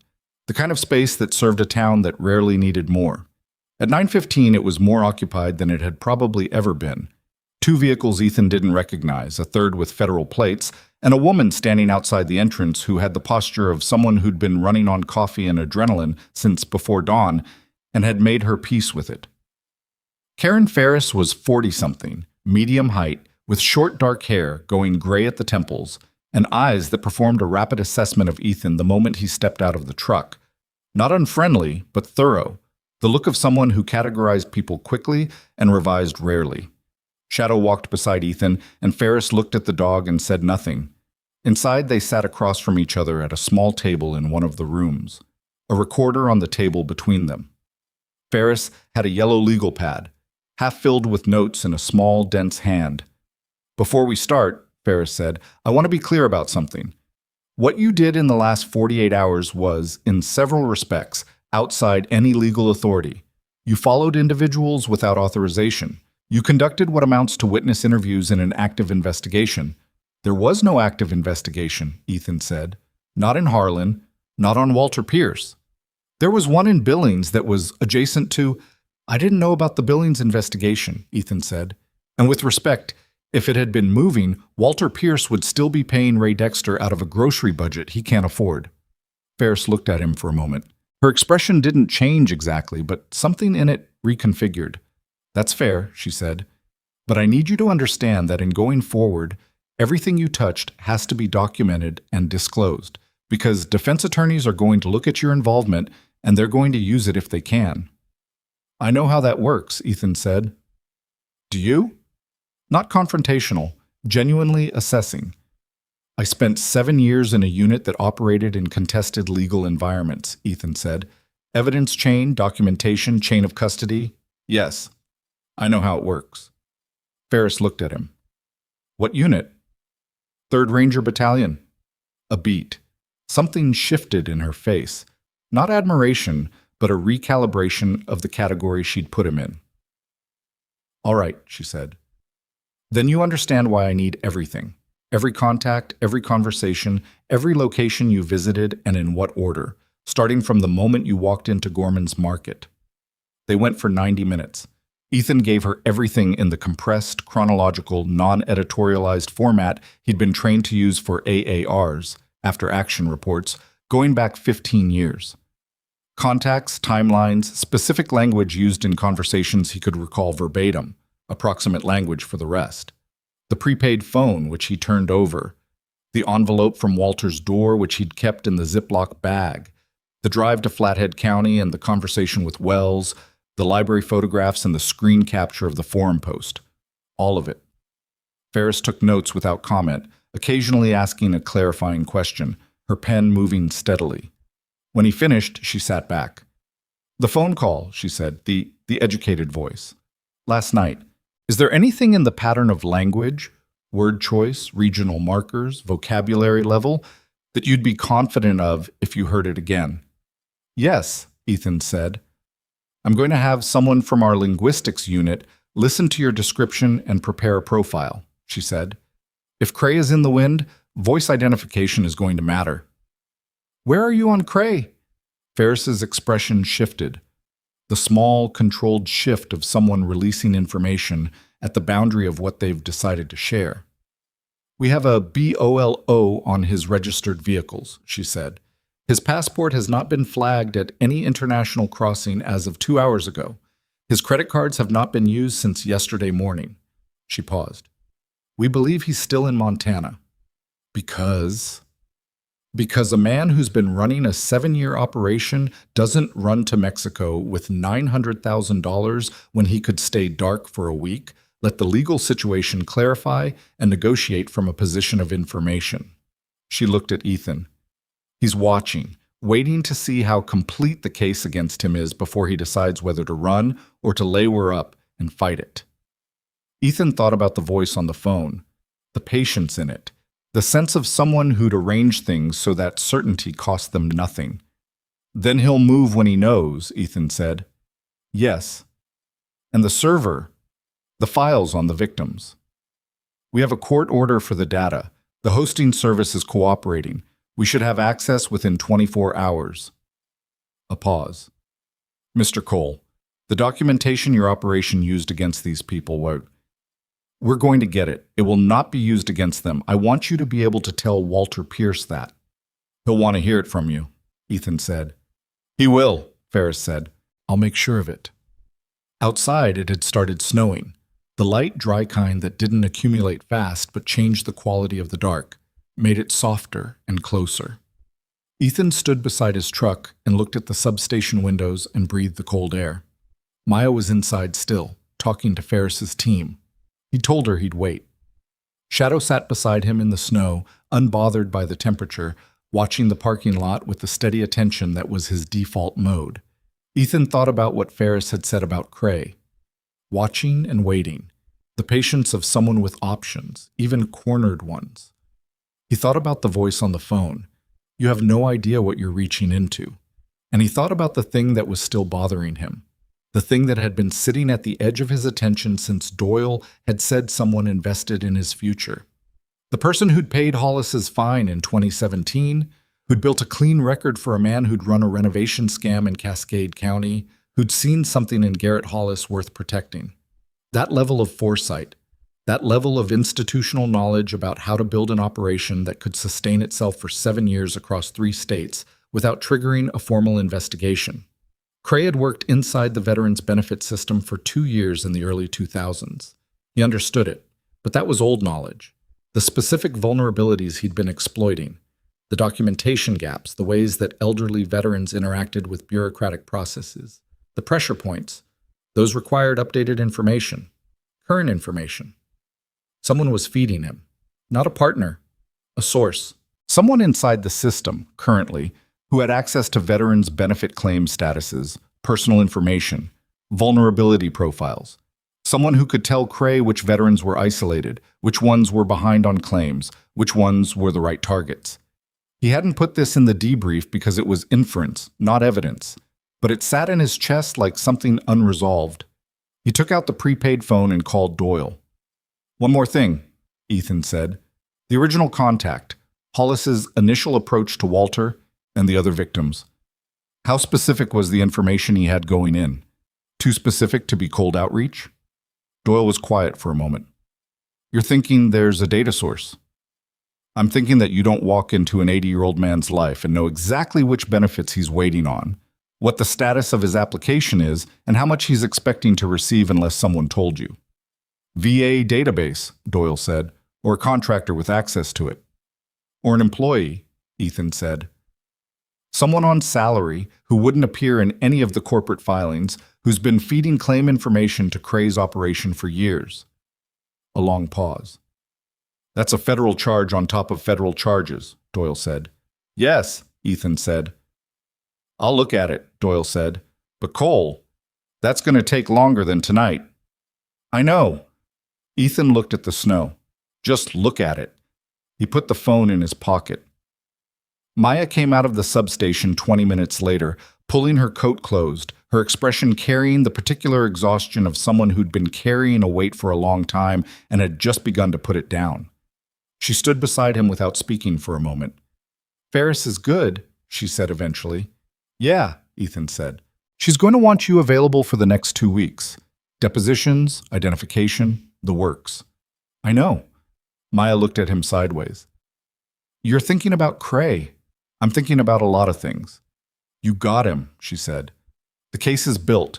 Ray is in custody. Hollis is cooperating. The financial chain is documented. Walter is safe. She paused. That's not nothing. No, Ethan said. It's not nothing.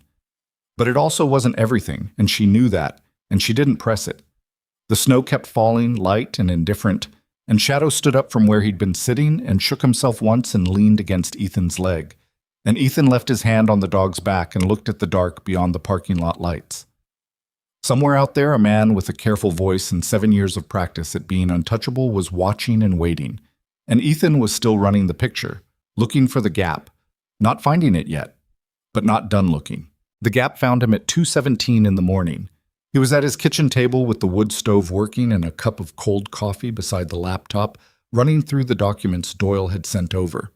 Corporate filings, financial statements, the organizational chart of Cray's operation laid out in the careful, annotated way that Doyle did everything, when his eyes stopped on a name in the footnotes of a veteran's first access administrative filing from 18 months prior. A listed consultant. One line. Benefits coordination and client intake support. R. Maddox. Ethan stared at it. He opened a second window and ran the name against the Montana VA Regional Office Staff Directory, which was publicly accessible. It took him 40 seconds to find her. Regional Benefits Coordinator, Missoula Field Office. Rebecca Maddox, 12 years with the VA. He sat back in his chair. Shadow lifted his head from across the room. The intake coordinator. The person who processed initial claims, who had access to veteran profiles, pending applications, benefit amounts, personal contact information. The person who would know, better than anyone, which veterans were waiting on delayed claims, which ones were isolated, which ones were in financial distress, and hoping for relief that was taking too long to arrive. The perfect source for a targeting operation. He forwarded the name to Doyle with 3 words. Look at her. Then he forwarded it to Maya with 4. I found the source. Maya's reply came back in 8 minutes, which meant she hadn't been sleeping either. Sending to Ferris now. He closed the laptop and looked at the ceiling. It wasn't satisfaction. He'd expected satisfaction. The clean feeling of a problem solved, a picture completed.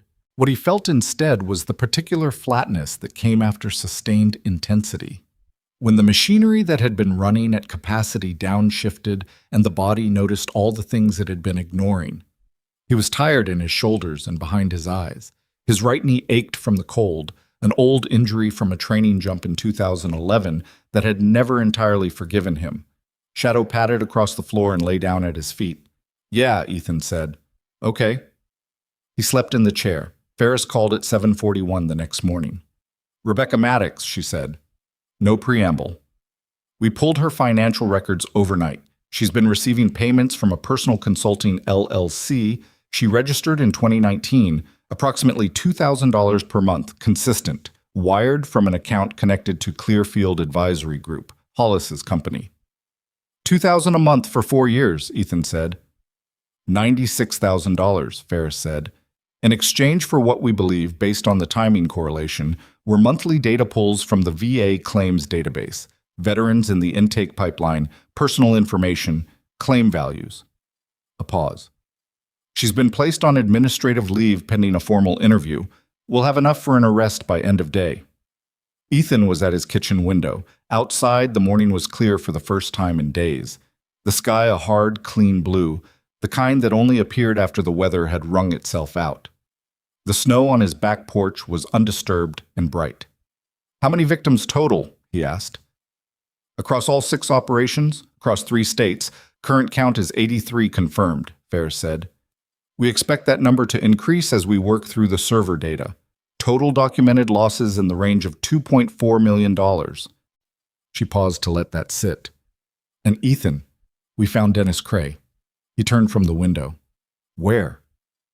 He checked into a motel outside Livingston at 10 p.m. last night, paid cash, used a name that wasn't his, but used his own loyalty card at the gas station next door at midnight, which is the kind of thing that ends people, Ethan said. 7 years of careful, and he bought a gas station sandwich with a card that has his name on it. He could hear something in her voice, not quite amusement, but the recognition of the particular irony of it. He's in custody as of 5:15 this morning. He's asked for his attorney and has not said a word since. Ethan let out a breath through his nose. Good. I want to say something, Ferris said. Her voice shifted, not softer, but more direct, stripped of the professional cadence. The way you built this, Cole.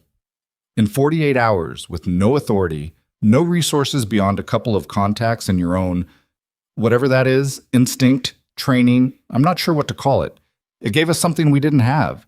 The cases in Billings and Missoula were stalled. We had structure, but no human element. No one willing to come forward. A pause. Walter Pierce's statement is the thing that made this prosecutable. And Walter Pierce's statement exists because you paid for his groceries. Ethan said nothing. That's not a small thing, Ferris said. No, he said. I know.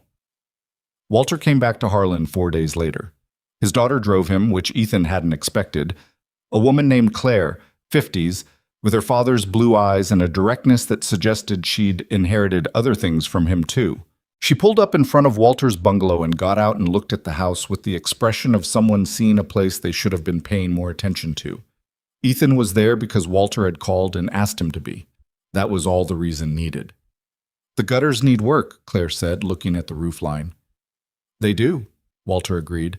He didn't sound defensive, just accurate. I'm going to come back next month and fix them. Walter looked at her. You don't have to do that. I know I don't have to. She looked at him. Dad? He nodded once. Let her take his bag from the back seat. Inside the house was the same. The photographs, the bookshelf, the kitchen table. But it felt different to Ethan in a way he couldn't entirely account for. Less sealed, maybe. Like a room that had been closed for too long and had a window opened in it. Claire made coffee while Walter and Ethan sat at the kitchen table. The military photograph was still on the wall. The scatter of bills was gone. Claire had sorted them, apparently, during a phone call with Walter while he was in Bozeman. There was a yellow legal pad on the table with a list of things in Claire's handwriting, numbered, neat. Agent Ferris called me yesterday, Walter said. She told me about the server, the documents. They're gone, Ethan said. All of it. The participation agreements, the referral lists, the fabricated paperwork. It won't be used. Walter looked at his hands on the table. He didn't say anything for a moment. His jaw moved slightly, the way it did when he was working something through before speaking. 83 people, he said, that they've confirmed. Because of what they did to me, because of... He stopped, pressed his lips together. If I'd said something 8 months ago, 6 months, if I hadn't been so damned proud... Walter, Ethan said, I'm not looking for reassurance. Good, because I'm not offering it. Ethan held his gaze. You were ashamed. That's what they counted on. That's how the operation works. It runs on the shame of people who've spent their lives being self-sufficient and can't stand the idea of admitting they were fooled. You're not the only one who waited too long. He paused. And you're not the one who built the machine. Cray built it. Hollis built it. Maddox fed it. You were what you were. A target. And then you became a witness. And your witness statement is the thing that made 82 other people's cases possible. Walter looked at him for a long time. I didn't do much, Walter said. You signed your name to something that cost you, Ethan said. That's not nothing. That's usually the hardest part. Claire set coffee on the table between them and then, with the tact of someone who understood when she wasn't needed, went to look at the gutters more carefully from the backyard. Walter wrapped both hands around his mug. Shadow had settled near the bookshelf, his chin on his paws, watching the room with the half-lidded attention of a dog that was present without demanding anything. Tom Adsell called me this morning, Walter said. He said he'd spoken to Eleanor Vance, that she wanted me to know she wasn't angry at me. He paused. She thought I might be worried about that. Were you? Yes. Simply, no qualification. Well, Ethan said, now you know. Walter drank his coffee. Outside, they could hear Claire moving around on the porch, the sound of her testing the gutter connection at the corner with her hands. What happens to you now? Walter asked. The question caught Ethan slightly off guard, not because it was unexpected, but because of the specific way Walter asked it. Not what are you going to do or what's next. What happens to you? The kind of question that looked at the person rather than the situation. Same as before, Ethan said. Which is? Ethan considered it. Walk the dog. Buy groceries. Walter made a sound that was the closest he'd come to a laugh since any of this started. It was short and quiet and genuine, and it changed his face for a moment into something younger. You're going to do it again, Walter said. Aren't you? Something like this. Ethan looked at Shadow. The dog's eyes were half closed, but his ears were tracking the room. I don't go looking for it, Ethan said. No. Walter looked at him steadily. But you don't walk past it either. He didn't have an answer for that, because it was accurate and they both knew it. The hearing was scheduled for late February. Arraignment for Cray, Hollis, Dexter, and Maddox on a combined charge sheet that ran to 11 pages. Ethan received a subpoena for deposition in the second week of January, which he had anticipated, and spent 4 hours with the federal prosecutor's office in Great Falls, giving testimony that was, by his own assessment, thorough and probably more useful than they'd expected. The prosecutor was a young woman named Thao, who asked sharp questions without telegraphing where they were going, which Ethan respected. At the end of the deposition, she closed her folder and said, Is there anything relevant that we haven't covered? The morale element, Ethan said. She looked at him. Explain. When this goes to trial, the defense is going to argue that these were consensual financial arrangements, that the victims signed documents, that the payments were voluntary. He looked at her. The counter to that isn't just the fraud statute. It's the specific targeting of veterans who were in a psychologically vulnerable position relative to the benefits system.